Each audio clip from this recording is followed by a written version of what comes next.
প্রতিভাস magazine audio চ্যানেলের নিবেদন।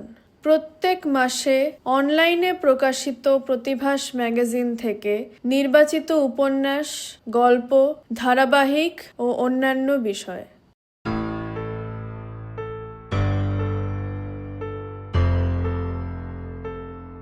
উপন্যাস অনন্ত জীবন, অধ্যায় 1।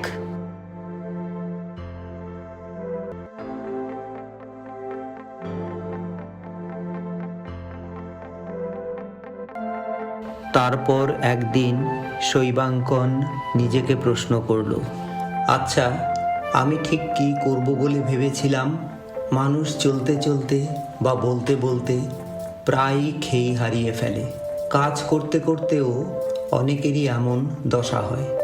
কি করব বা কি বলবো বা কোথায় যাব, এই ব্যাপারটা মাঝামাঝি কোনো এক জায়গায় গণ্ডগোল করে ফেলে অনেকেই। শৈবাঙ্কনেরও এখন হয়েছে তেমন অবস্থা। তখন সন্ধে লাগার আগের মুহূর্ত, গোধূলিবেলায় দিনের পদক্ষেপ। এ সময় আকাশে একলা পথিক সূর্য ক্লান্তি ভোলার অপেক্ষায় অবসন্ন দেহ এলিয়ে দিতে উন্মুখ শৈলশিরার আড়ালে। সারি সারি প্রতীক্ষমান শৈলচূড়া, কোনো একটি অত্যুন্নত শিখর বেছে নিতে সে তৎপর। তার বিষণ্ণ নিস্তেজ রক্তিমাভ আমেজ পড়েছে প্রান্তরের বিছিয়ে থাকা ছোট বড় নানা আকার ও আকৃতির শিলারাশিতে, আনত ঢাল সমূহের আনাচে কানাচে। এই অশ্রুতি মধুর ঔদাসীন্যতার যাত্রাপথ প্রায়ান্ধকার বেলার দিকে, যার স্পর্শ সুখ অনুক্ত শিহরণ হয়ে লেগে রয়েছে ধ্যানমগ্ন আকাশের তলায় শয়ান শৈলশিখর বেষ্টিত মৌনী প্রকৃতির অঙ্গে অঙ্গে, অধরে বা বক্ষদেশে। চোখ বোজার আন্তরিক বাসনায় নিবেদিত প্রাণ সূর্য সেসব তাকিয়ে দেখার ইচ্ছে জলাঞ্জলি দিয়ে ঢুলছে সর্বোচ্চ শৈলচূড়ার ঠিক মাথার ওপরে। বলতেও তার আগ্রহ নেই ভূপৃষ্ঠে আসীন শিলাপুঞ্জ বিন্যস্ত উপত্যকার অন্তরে আর উত্তুঙ্গ পার্বত্য প্রাচীরের নানা বৈচিত্র্য সমাকীর্ণ গায়ে কি রংরূপের মনোরম শান্ত স্বভাব চারিত্রিক ভাষ্য রচনা হয়ে চলেছে।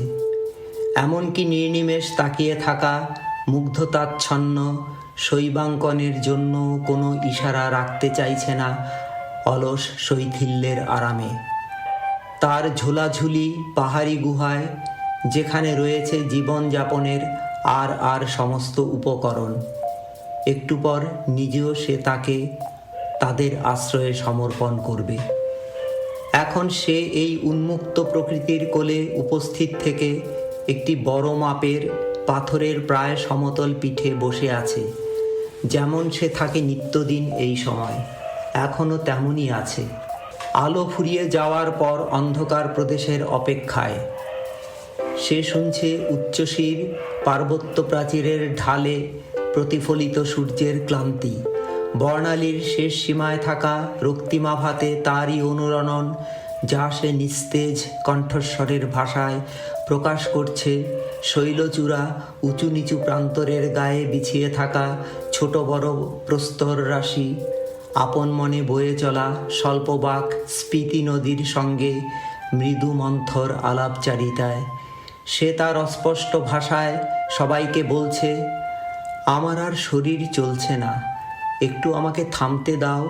ভূপৃষ্ঠে আসীন এবং ঊর্ধ্বাকাশের মেঘপুঞ্জ হয়ে উপস্থিত তার সঙ্গীরাও তাকে কথা না বলাবার চেষ্টায় তার ম্লান রক্তরাগের মলিন বিক্ষেপ আর শিথিল মাখামাখির মাধ্যমে বলছে, তুমি আর কথা বলো না, যাও এবার গিয়ে তোমার রাত্রির বিছানায় শুয়ে ওপারের পাহাড়ি ঢালের বালিশে মাথা রেখে একটু বিশ্রাম নাও। তার পাংশু মুখের সৌরচ্ছটায় বর্ণালীর শেষ প্রান্তের রক্তবর্ণ বিক্ষেপের যে শিথিল কণ্ঠ, তা জানাচ্ছে যে তার আর মধ্যাহ্ন বেলার মতো সবাক মুখর থাকার ক্ষমতা নেই, ইচ্ছেও নেই। তার নিঃশ্বাস প্রশ্বাসের বিচ্ছুরণ, যে প্রেক্ষাপটে উপস্থিত আসন্ন শিলারাশি, খাড়াই ঢাল, গিরিখাত, নদীর মূর্ছনা, তাতে তা স্পষ্ট। তার এই সঙ্গীরাও তার এমন মনোভাব মেনে নিয়ে তাকে বেশি কথা বলিয়ে আরও অবসন্ন করে না দেওয়ার বাসনায় নিজেরাও যতটা সম্ভব নির্বাক থাকার চেষ্টায় নিজেদের ক্রমাগত অস্পষ্ট করে তুলছে।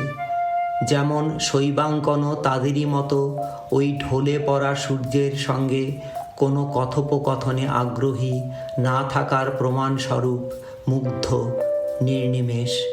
তবে ওই প্রশ্ন আজই তার মাথায় প্রথম এলো। দিনের নানান প্রান্তে ছড়িয়ে ছিটিয়ে থাকে নানান রহস্যের মোড়কে মোড়া নানান উপাদান। তারা কেউ হাতের মুঠোয় আসে না, দেখাও যায় না তাদের কাউকে। সেই সব উপাদানের সমন্বয় খেলা করে এখানে হিমালয়ের এই গম্ভীর স্বভাব পার্বত্যাঞ্চলে, উপত্যকায় উপত্যকায়, পাহাড়ি ঢালের গায়ে।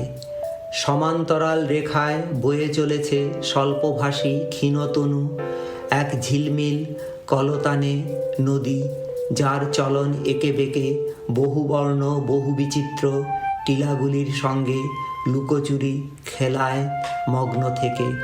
ওই সব মায়াবী চরিত্রের টিলাগুলি পেরিয়ে বিছিয়ে আছে মনে হয় এক একটি অভাবনীয় রূপকথার জগৎ। সেসব জগতের বাসিন্দারা কি এই পৃথিবীর কেউ, নাকি অপ্সরালোকের গল্প গাঁথায় শোনা সব চরিত্র? এখানেই হিমাচল প্রদেশের এই উন্মুক্ত স্পিতি ভ্যালির অন্তরাত্মায় আর শিলারাশি শোভিত পাহাড়তলের গাম্ভীর্যে দেবতারা বসবাস করতে ভালোবাসে, এই বিশ্বাস এখনো আছে তার ধারণায়। সেই সব প্রাণপ্রিয় দেবতাদের সান্নিধ্যে থাকার প্রেরণা তাকে এমন কষ্ট সহিষ্ণু করে রেখেছে দিনের পর দিন, মাসের পর মাস, বছরের পর বছর। তার আত্মার সারল্যে এমন বিশ্বাস সবল থাকে সর্বসময়, যা নিঃশ্বাস প্রশ্বাস স্বাভাবিক করে রাখে। যদিও শ্রুত্যাশ্রিত সেই সব উন্নাসিক দেবতাদের দর্শনের এ যাবৎ সমস্ত প্রচেষ্টা ব্যর্থ প্রায়, তবুও তার উদ্যম এখনও ওই একলা পথিক সূর্যের মতো অস্তমিত হতে হতেও দীপ্যমান। একলা পথিক শৈবাঙ্কন নিজেও। যেদিন তার যাত্রারম্ভ ঘটেছিল সেদিন থেকেই। অবশ্য যাত্রারম্ভ সে কতটা স্বেচ্ছায় করেছিল তাতে যথেষ্ট সন্দেহ আছে। যাত্রাপথ উন্মুক্ত ছিল ঠিকই, সেখানে চলা তার নিজের ইচ্ছেতে ঘটেছিল এমনটা হয়তো সে নিজেও স্বীকার করবে না। কিভাবে সে চলতে শুরু করেছিল তা মনে থাকলেও কিসের তাড়না চলতে বাধ্য করেছিল সেটা এখনও স্পষ্ট নয়। কিভাবে চলা শুরু হয়েছিল তারও একটা গল্প আছে, আর এই গল্প সবার ক্ষেত্রেই এক হলেও হতে পারে বলে তার বিশ্বাস। গল্পটির সূচনা ঘটে হারিয়ে যাওয়া থেকে। হারিয়ে গিয়েছিল সে একদিন তার চেনা পরিসরের বাইরে, চেনা জানা দৈনন্দিনতা ছাড়িয়ে। এভাবেই সবাই জানে সব মানুষ সূচনার দিনগুলিতে বা জীবনে কখনো না কখনো কোনো সময় হয়তো হারিয়ে যায়। এই হারিয়ে যাওয়ার গল্পটা কতজন বিশ্বাস করে আর কতজন জানে, এবং বিশ্বাস করলে বা জানলেও কতজন বুঝতে পারে, সেটা তো বিতর্কের বিষয়। ব্যাপারটা যদিও বা তর্কের খাতিরে মেনে নেওয়া যায়, তো প্রশ্ন আসে হারিয়ে গিয়ে উপস্থিত হয় কিসের দরবারে? হারিয়ে যাওয়ার তত্ত্বে যারা বিশ্বাস করে তাদের মতে কেউ কেউ সেটা আবিষ্কার করতে পারলেও অনেকেই তাতে অপারগ, আর তাই ব্যাপারটাকে মানুষ ভাবে অলীক কল্পনা। তাদের ধারণায় যদিও বা বিষয়টা কারো কাছে স্পষ্ট থাকে, তবুও সেজন বুঝতেই পারে না যে হারিয়ে গিয়ে শেষ পর্যন্ত কী ঠিকানায় সে বসবাস করে। সেই হারিয়ে যাওয়া থেকেই সে তারপর এখানে এই ভঙ্গিল পর্বতমালার নির্জনতায় কল্পনাশ্রয়ী দেবতাদের সুরম্য বাসভূমির উদাসীন সান্নিধ্যে। শৈবাঙ্কন একলা পথিক নিজস্ব বিশ্বাসে আর আচরণে, তবে সঙ্গীবিহীন নয়। কেউ কি সঙ্গীবিহীন হতে পারে? আর কিছু না হোক, প্রত্যেক মানুষ নিজেই তার নিজের সঙ্গী। নির্বাসিত কোনো মানুষ একা হয়েও কিভাবে না হলে বেঁচে থাকতে পারে? অকুল সমুদ্রে জাহাজ ডুবিতে বেঁচে থাকা একটি মানুষের গল্প একবার শুনেছিলাম, লাইফ বোটও ছিল না যার সঙ্গে। সেই মানুষটি সমুদ্রের উত্তাল ঢেউয়ের সঙ্গে লড়াই করে বেঁচে থেকেছিল টানা 19 দিন। তার মধ্যে ছিল অন্ধকার রাতের বিভীষিকা আর দিনের দিকবিদিক না পাওয়া অথই ঢেউয়ের আস্ফালনেও সে বেঁচে থেকেছিল আত্মবিশ্বাসকে সঙ্গী করে। তারপর আরেকজনের কাহিনীও সবাই বলা বলি করেছিল যে পথ ভুলে গিয়েছিল আদিগন্ত এক মরুভূমিতে। সে সেই আত্মবিশ্বাসকে সঙ্গী করে মাসখানেকের চেষ্টায় ফিরে এসেছিল লোকালয়ে। এখানেও শৈবাঙ্কনের সঙ্গী সে নিজেই, তার উদ্যম, তার লক্ষ্য, তার প্রেরণা। একাগ্রতা আর দৃঢ়তা মানুষকে এভারেস্টের শীর্ষবিন্দুতে পৌঁছে দেয় বলে জানি। নিজের মতো সঙ্গী নিজের আর কেউ হতে পারে না, তবে এখানে তার সঙ্গী সে কেবল নিজেই নয়, উপত্যকার অন্য সব বাসিন্দারাও আছে। তারা দূর দূর গ্রামে থাকে, প্রান্তরের বুকে ভেড়ার পাল চড়ায়। আদিবাসী সেই সব মানুষরা ছাড়াও রয়েছে নিঃসঙ্গ পথিকরা, আছে ভবঘুরে চরিত্রের মানুষ, দেবতার সান্নিধ্য খোঁজা তার মতো কিছু বিচরণকারী ভ্রমণার্থীর দল এবং দেশি বিদেশি পর্যটকরা। শৈবাঙ্কন যখন শৈবী নামে পরিচিত ছিল তখনকার দিনগুলি তার মনে পড়ে। বাবা মা ও পারিবারিক সদস্যদের সঙ্গে যত খুশি কথা বলতে কেউ তাকে বাধা দিত না। তার উপর বাইরে ছিল বন্ধু ও সহপাঠীরা। স্কুলে আর খেলার মাঠে সঙ্গীদের সাহচর্যে আরও অনেক কথা বলার সুযোগ ছিল সব সময়। তবুও মনে হতে পারত আরও কথা বলা যেত। সেই ঘাটতি পূরণ করার জন্য সে অন্য উপায় খুঁজে নিয়েছিল। যখন বন্ধুরা নেই, পরিবারের লোকজন নিজেদের কাজে কর্মে ব্যস্ত, কোনো মানুষ সঙ্গীকে পাওয়ার উপায় থাকতো না, যেখানে সে চলে যেত বাড়ির কাছাকাছি বনে বাদারে বা খোলা মাঠে কিংবা জলাভূমির ধারে। শৈশবে এই একটা বাড়তি সুবিধে তার ছিল শহরবাসী না হওয়ার কল্যাণে। ওই পরিবেশে গাছপালা, ঝোপঝাড়, পাখি, ঘাস, লতা পাতা আর আকাশের যথেচ্ছ দেখা পাওয়ার মধ্যে কোনো কার্পণ্য ছিল না। জংলা ঝোপের সঙ্গে সে সমরায়োজন করত। বাঁশবনের ধারে সারি সারি দাঁড়িয়ে থাকা সেই সব ঝোপের আগাছার সব তার শত্রুপক্ষীয় সৈন্য সামন্ত। তাদের সঙ্গে অনর্গল কথা বলে যেত রণংদেহী মেজাজে। তারপর যুদ্ধ শুরু হয়ে যেত এক সময়।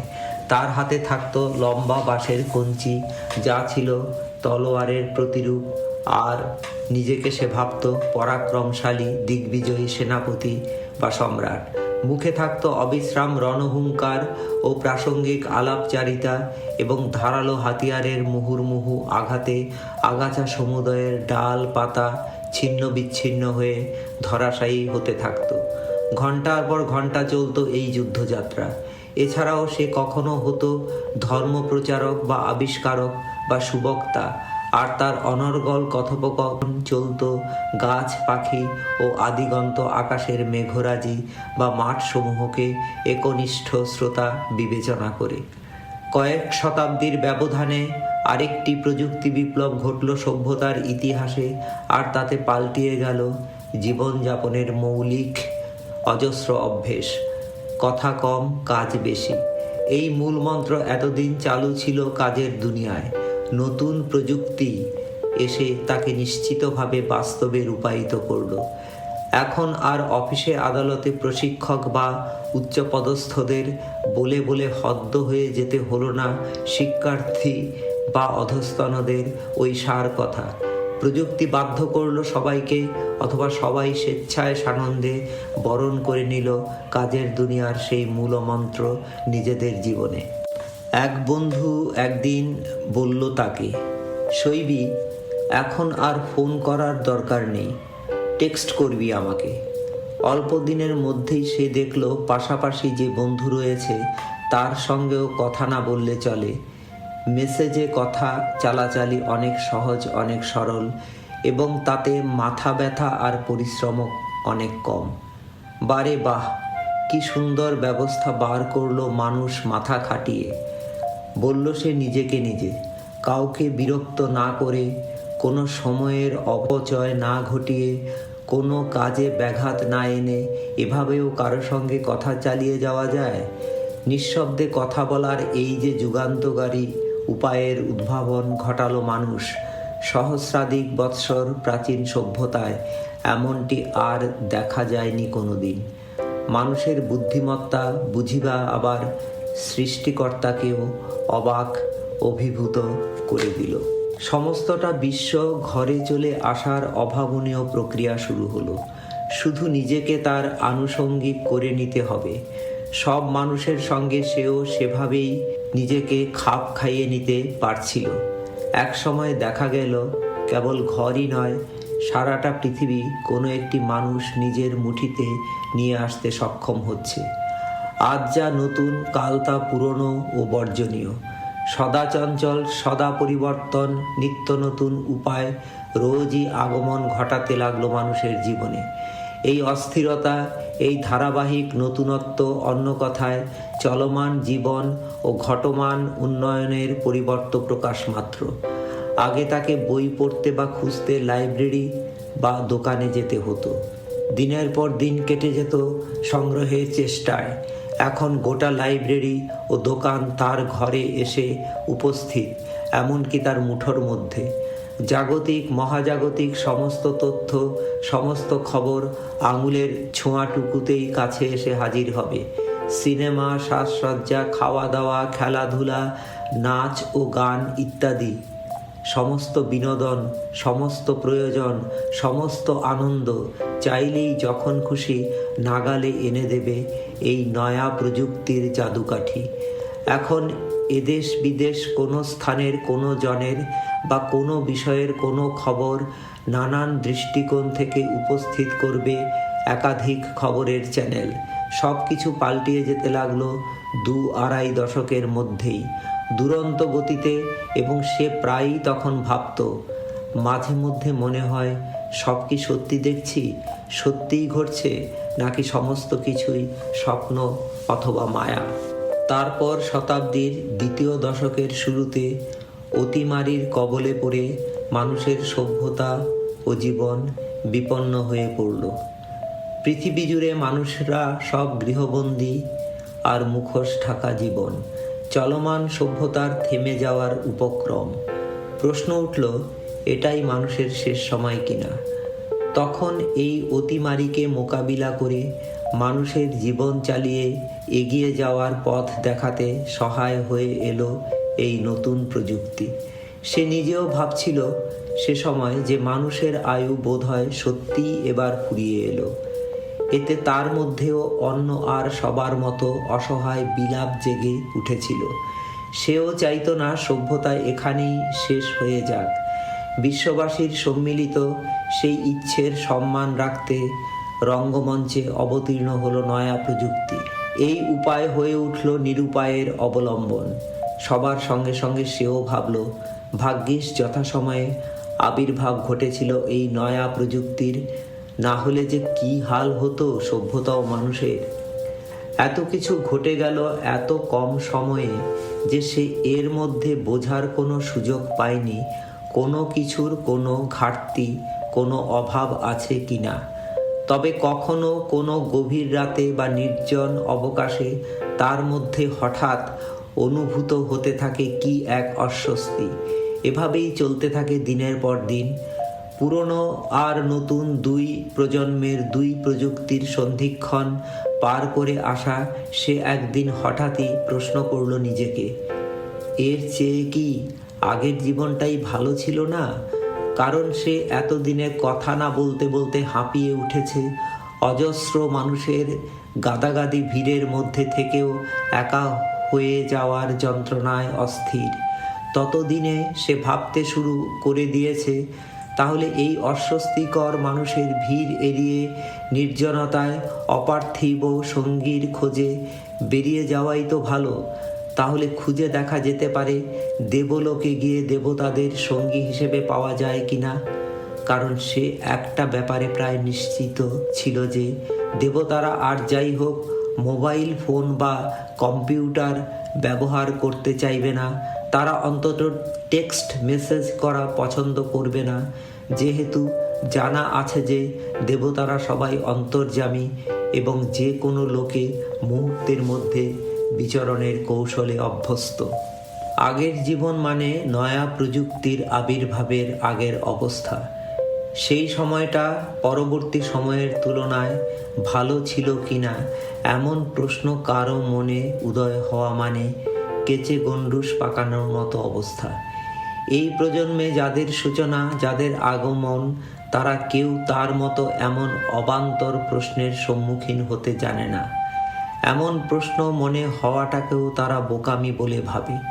যদি বা তাদের বোঝানোর চেষ্টা করা যায় তো তারা বলবে এটাই মানুষের স্বভাব, নতুন কিছু মেনে নেওয়াতে, গ্রহণ করাতে তার আপত্তি আর অস্বস্তি।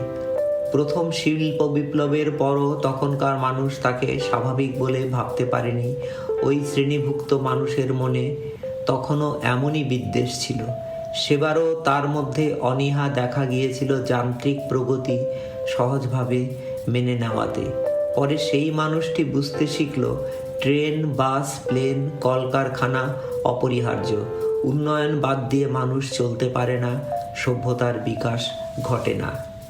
সে তাই কাউকে কিছু বলতে যায়নি, যেহেতু সে জানতো না বিশ্ব জনমত কিভাবে সে নিজের চিন্তানুসারী করতে পারবে। সে তার চেয়ে বোবা লোকালয় থেকে নিজেকে বিচ্ছিন্ন করে সরিয়ে নেওয়ার প্রয়াসকে বরণীয় বলে ভাবতে থাকে। ক্রমশ সে নিজেকে আবিষ্কার করে নীরব প্রকৃতির সবাক ঘন ঘটায়। আবার তাকে ফিরে পাওয়ার প্রক্রিয়া সরব হয়ে ওঠে তার মধ্যে। জগৎ তারপর যত খুশি শুয়ে থাকতে পারে পায়ের চলাফেরার তলায়, যত খুশি ঘুমিয়েও থাকতে পারে নির্জীব নিঃসঙ্গ হয়ে, তাতে তার কিছু যায় আসে না। সে জানে তার আত্মার অন্দরে যার বসবাস, তার খোঁজে সে প্রবহমান স্রোতের মতো, হদিশ পাক বা না পাক। তার মধ্যে এখন এটাই সান্ত্বনা যে সেই অপরূপের কথা সে ভাবতেও পেরেছে। আর কিছুক্ষণ পর রাত্রির আলিঙ্গনে দিন মুছে গেলে সে একটি নিঃসঙ্গ তারার মতো হারিয়ে থাকবে কালো আকাশের গায়ে ফুটে ওঠা অগণিত তারার ভিড়ে। দিন কি অনন্ত হতে পারে না?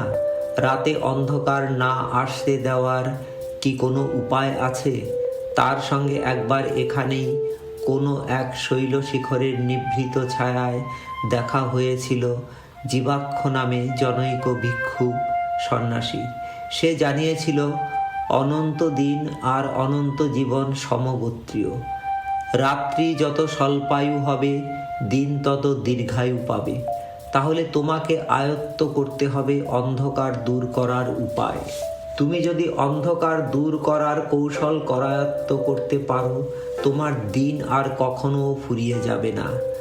তখন তুমি সহজেই জেনে যেতে পারো অনন্ত জীবন লাভের মন্ত্র। তার শুনে খুব আশ্চর্য মনে হয়েছিল। এই বিষয়টা সে কোনো দিনও ভেবে দেখেনি, মনেই হয়নি কখনো। সে তাই অবাক প্রশ্ন তুলে ধরেছিল, অনন্ত জীবন পেয়ে কী লাভ? জীবাক্ষ প্রশ্ন শুনে অপ্রসন্ন না হয়ে তাকে বোঝাবার চেষ্টা করেছিল। বলেছিল, অন্ধকার না থাকলে যা লাভ তাই। জীবন আর জগৎ থেকে অন্ধকার নির্মূল করাই মানুষের লক্ষ্য, সব রকমের অন্ধকার। সেজন্যই যুগে যুগে মহামানবরা ধরাধামে অবতীর্ণ হয়েছেন। অন্ধকার দূর হলেই জগৎ পবিত্র হবে, জনজীবনে শান্তি আসবে। তাই তো অমৃতের সন্ধান। তুমি চাও না তাকে পেতে, অমৃতকে, অথবা অন্য কথায় অনন্ত জীবনকে? এই ভাবনা তার মাথায় ছিল না বলে সে জানত না তা সে চায় কি চায় না। এখন সে ভাবিত হয়ে পড়ল, কতটা প্রয়োজন, কেন প্রয়োজন, সব তো বুঝে দেখতে হবে। তার জন্য সময় চাই ভাববার। মনের সেই কথা প্রকাশ করার আগেই জীবাক্ষ প্রস্তাব দিল, চলো আমার সঙ্গে একত্র হয়ে তুমিও করবে অমৃতের সন্ধান। তুমি আর আমি চলো একসঙ্গে মিলে অনন্ত জীবন পাওয়ার অভিযানে বেরিয়ে পড়ি। যাবে? আচ্ছা, সময় দিলাম, কয়েকটা দিন ভেবে মনস্থির করে জানাবে। সেই থেকে সে এই ভাবনা নিয়েই দিন কাটাতে শুরু করেছে। অনন্ত জীবন উপন্যাসের পরবর্তী অধ্যায় আবার আগামী শুক্রবার রাত 8টায়।